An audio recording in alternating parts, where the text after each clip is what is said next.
Personalisht nderuar teleshikues. E gjithë kjo fushat zgjedhore solli vetëm një gjë. Ta shikojmë atë lekun me dylbi. Çfarë ka ndodhur në financat shqiptare? Ka ftuar në studio një prej financierëve më të mirë, i sekretari i përgjithshëm i Ministrisë Financave në kohën e Partisë Demokratike, por edhe një kandidat për deputet Partisë Demokratike në një front shumë të vështirë në Kozin Kavaj, zotin Dorian Teliti, më në studio. Mirëmëngjes. Pa hyrje, pa dalje. Duam zgjuar neve, kemi një frikë për të nesërmen të shqiptarë. Pse do? Do sepse pasiguria është e përhapur tashmë të tërë dhe mungesa e shpresës thellohet ditë ditës. Ekonomia zhvillohet, individi zhvillohet, familja zhvillohet, shoqëria zhvillohet në rast se pritshmëritë për të ardhmen janë pozitive. Fatkeqësisht jetojmë në një vend, jetojmë në Shqipërinë tonë, ku pritshmëritë për të ardhmen tonë janë absolutisht negative dhe mungesa e shpresës, e cila shikohet në sytë të gjithë shqiptarëve, është diçka e cila po ndikon negativisht në të ardhmen por edhe në të tashmen. Ajo që u vure sepse fushat elektorale shpeshherë edhe në ndërgjegjësojnë edhe ne persona dhe njerëzve që merren me politikë, pasi është një fushat elektorale që bënin të cilë janë takime me qytetarët në gjitha zonat e Shqipërisë, edhe në qoftë se ndonjëherë gabimisht ne arrim të shkëputemi nga elektorati për arsye të agjendave tona politike që kemi, pjesës mediatike apo pjesës parlamentare, në fushat elektorale i dedikuar 100% tek votuesit, i dedikuar 100% tek qytetarët. Dhe ajo që ne pamë, ajo që pa zhdukjet konkretisht, në zonat elektorale që mbulohen në zonat territoriale të Bashkisë Kavajës, është një varfëri e përhapur, është një mungesë shprese, mungesë punësimi, mungesë totale e investimesh në mbështetje nga strukturat shtetërore, nga qeverisja aktuale, ndaj qytetarëve dhe ndaj zonave urbane dhe rurale, është praktikisht një ekonomi e rënuar ku shqiptarët nuk gjejnë shpresën. Dhe tashmë ajo që ndodh rëndom në Shqipëri, fatkeqësisht jetojmë në një vend që meqenëse nuk kemi një bilanc qeveritar, atëherë burra hajde të ofrohemi, të hidhemi në treg me anë të lekut, me anë të paras, sepse duke i varfëruar shqiptarët gjatë 25 vite ka pasur problematika ekonomike, varfëri, po sidomos varfërimi që ka ndodhur gjatë 4 viteve të fundit, tashmë ata janë më të lehtëshëm në të për të blerë dhe çmimi i tyre është i ulët. Dhe po të shohim 12 lloje varfërisë, përse 750.000 vota shkallë Dorian. Nuk është shkuar 750.000 vota Dorian, ky nuk është rezultati real. 2017 nuk është rezultati real, nuk janë në pritshmëritë, le të themi, të cilat kanë kampe politike. E thua retorik politike, apo e thua sepse ndihet. Nuk është retorik politike, fakti është që neve patëm me qindra mijëra votues që nuk kanë ardhur fare të votojnë kësaj radhe në zgjedhjet 2017-s. Kjo ka ardhur për dy fenomene. Para ka qenë fenomeni i migrimit gjatë 2 viteve, dhe zakonisht ata që kanë migruar janë personë që nuk kanë shpresë, secili janë të prirur të votojnë gjithmonë kampin opozitar, qoftë ai majt apo i djathtë, kush është në opozit.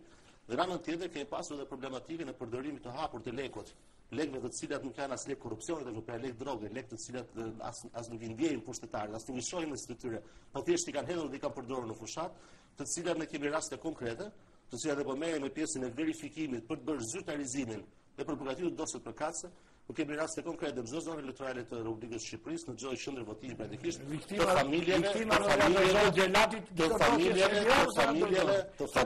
të familjeve të cilat edhe janë paguar për të mos dalë në votime.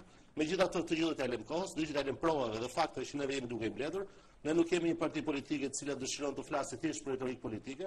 Na pëlqen, edhe mua personalisht më pëlqen kur ne bazohemi në fakte dhe në argumenta.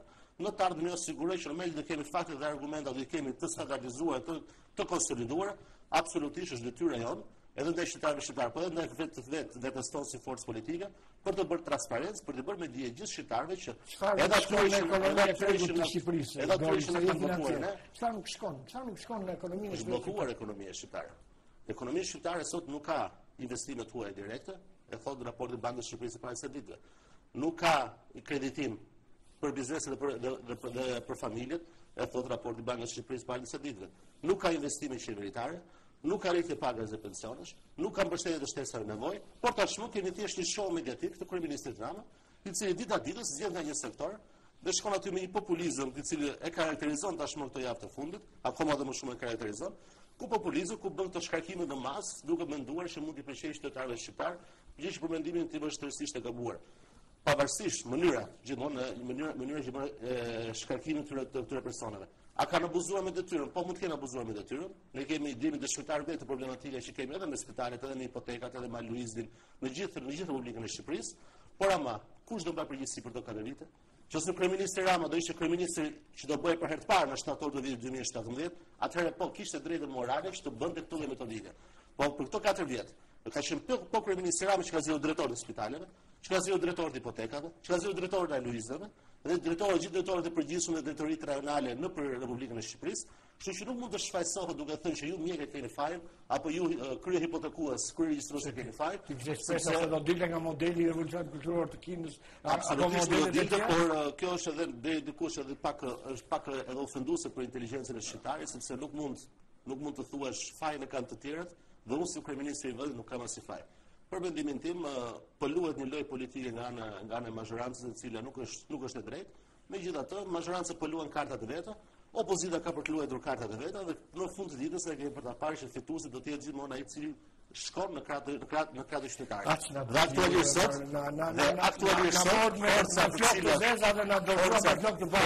forcat të cilat mbështesin interesat e qytetarëve, ju siguroj që në realitetin e sotëm shqiptar, ja forcat e djatha më krye Partia Demokratike.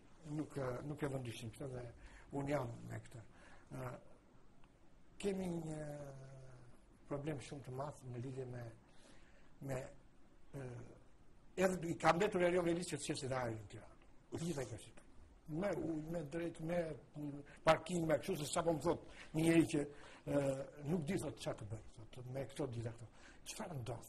Nga një anë këtë popull e rjepin, si kecin, edhe pa e fryrë, edhe pa frymë, nga ana tjetër ky popull përsëri është aq trutharë sa përsëri voton në Tiranë. Unë nuk mendoj që populli është truthar, unë mendoj që faktet dhe provat që ne kemi është ka pasur mashtrime të karakterit elektoral, ka pasur shitblerje të votës masive në Republikën e Shqipërisë, ka pasur persona që cilët kanë qenë të involvuar që shpërndanin parat në përzonën dyshme elektorale që të mos dilin familje të djathta për të mos dalë për të votuar. Kështu që ne nuk qëndrojmë, nuk kemi idenë, nuk kemi mendimin që populli shqiptar është truthar, përkundrazi, por ama nga problematikat e varfërisë dhe problematika sociale që janë sot përhapura në gjithë Republikën e Shqipërisë, ndodhin dhe fenomene të tilla të shitblerjes së votës, të cilat fatkeqësisht janë mjaft përhapura, por përhapet ditës 2017 dhe të shpresoj mos ndodhin edhe në të ardhmen.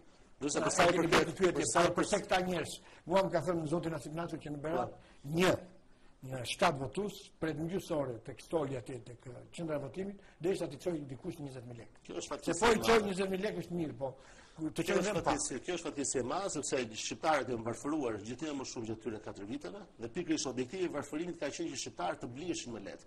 Në momentin që ti nuk ke një bilanc qeveritar, pra dalësh të thuash unë kam bërë gjatë këtyre 4 viteve këto gjëra pozitive, por kam bërë edhe këto gabime. Në realitetin tonë që kishim vitin 2017, qeverisja aktuale nuk është shumë të krenojë me një gjë të lutem. Nuk e di se sa gabime ka bërë Rama dhe ata që votojnë. Atëherë, po e përsëris, mungesa një bilanci qeveritar 4 vjeçar e ka detyruar, në thonë za fatkeqësisht Partinë Socialiste me kryeministrin, që ndërmjet disa hapa të cilat janë antiligjore dhe antimoral. Dhe njëra nga atyre hapat kryesore ka qenë pjesa e blerjes së votës.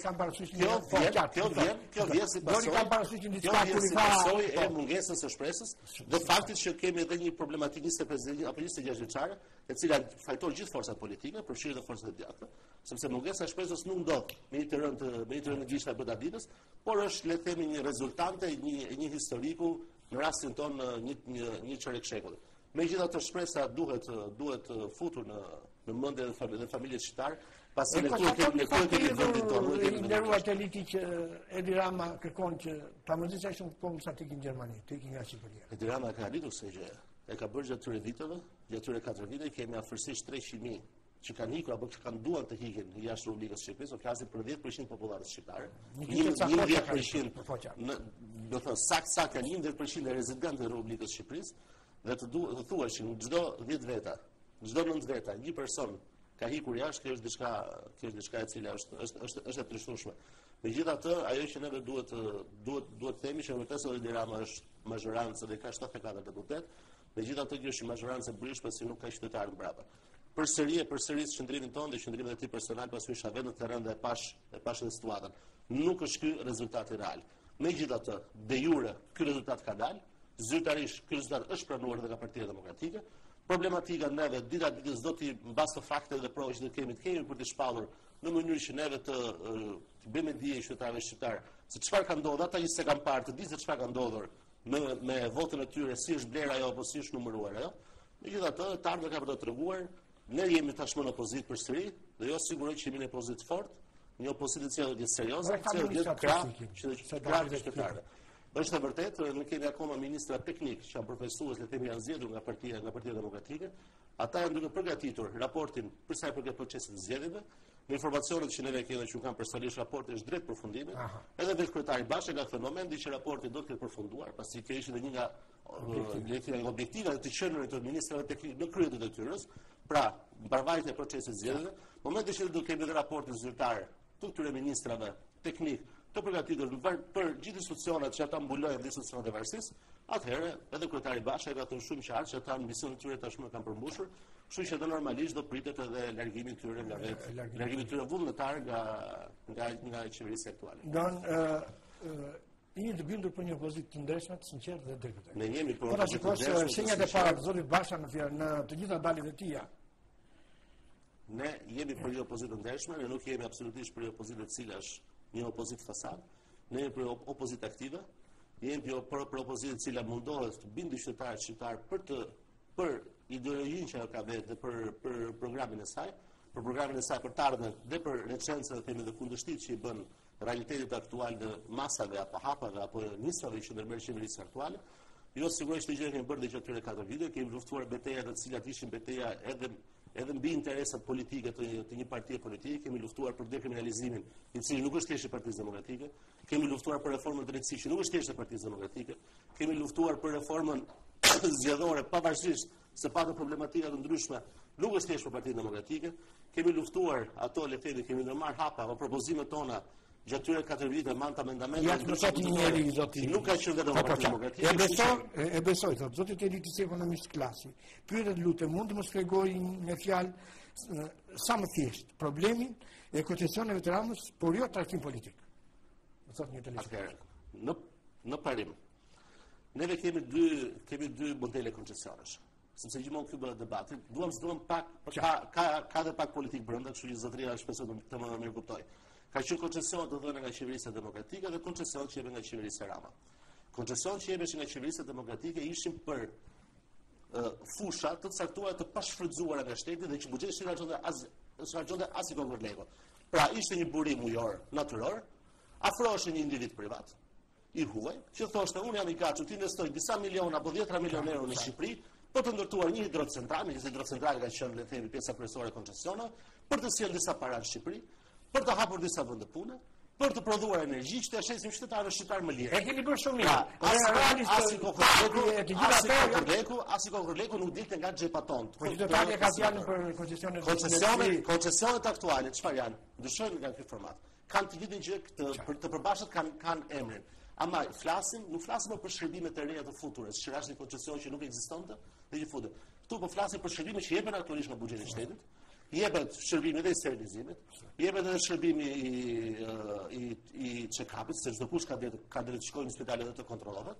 Por ama në vend tashmë që ta bëj vetë shteti ajo fjalë e Diranës si koncesionar në spitale. Se sa ka dhënë një koncesión. Këtu po koncesionon çdo gjë, po koncesionon edhe shkollat tashmë, është dhe nisur bashkisë Tiranës për 60 shkolla. Po koncesionon praktikisht edhe ajri, atë që thotë edhe ju pak më parë, dhe ajo që është fatkeqësi praktikisht është fakti që arsyeja që përdor për të dhënë këto koncesione. Arsyeja që është përdorur masivisht nga vetë qeverisja aktuale është një dhe vetëm një. Ne mendojmë thotë qeverisja që privati nuk të gjë mund ta bëjë më mirë. Është e vërtetë që Republikën e Shqipërisë dhe në shumë vende zhvilluara të botës, privati është më eficient se struktura shtetërore. Megjithatë mos harrojmë që privati ka objektiv fitimin ekonomik, fitimin financiar, kurse qeveria, shteti ka për objektiv përfitimin, i cili përfshin edhe fitimin ekonomik financiar, por përfshin edhe fitimin social. Pra mbështetjen e shtresave dhe personave që nuk kanë mundësi financiare. Kështu që neve duhet të jemi shumë të qartë në këtë pjesë. Ne nuk jemi kundra koncesioneve, por ne jemi kundra koncesioneve abuzive, kundra koncesioneve që japin para në buxhetin e shtetit, pra që nuk jemi paguar atë, japin miliona, po flasim për koncesione. Po në bot për shumë vite që vjen. Flasim për koncesione dhe sot firmosura në masë 550-600 milionë euro. Dhe 550-600 milionë euro, më falni, por është një vlerë gjigande, është 23 herë pagesa e papunësisë për 23 vite. Nëse doni ta themi të ndryshe, 7 muaj pensione. Pensionist, është sa fondi total investime publike në Republikën e Shqipërisë është pothuajse 2 herë fondi ndihmës ekonomike për ato 80.000 familje shqiptare që marrin sot ndihmë ekonomike nga 110.000 që ka qenë përpara. Kështu që është diçka e trishtueshme sepse edhe shërbimi që jepet është tërësisht skandaloz. Pra, modeli i pashëm ka qenë sill parat nga jashtë, investoi në Shqipëri, fitoi të gjitha palët. Edhe biznesi fitonte, dhe shteti fitonte, dhe individi fitonte.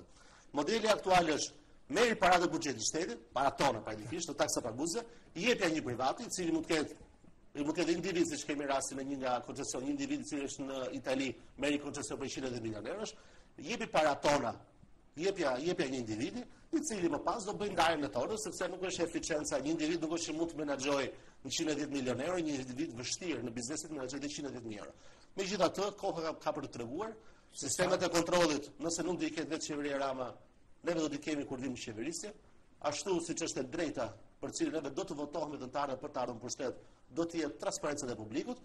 Ku ja bër gabime, normalisht do respektojmë ligjin në fuqi. Ku s'e bër gabime, le të kemi edhe atë, le të themi edhe në si parti politike, un jam vetë shtysi, nuk e dua të lehtësoj gjëra që bën mirë, po ndjeshimi çfarë. Çfarë gjëra që bën mirë, le të themi që i kanë bërë gjëra të mirë, por fatkeqësisht janë të pakta gjërat, të cilat gjatë këtyre 4 viteve do vetë personalisht dhe përveçuesi i Partisë Demokratike, i konstatoj që janë bërë mirë. Në atë përshore përfundimtare, gjërat e mira dhe gjërat e këqija fatkeqësisht gjatë këtyre 4 viteve gjërat janë nga ana negative.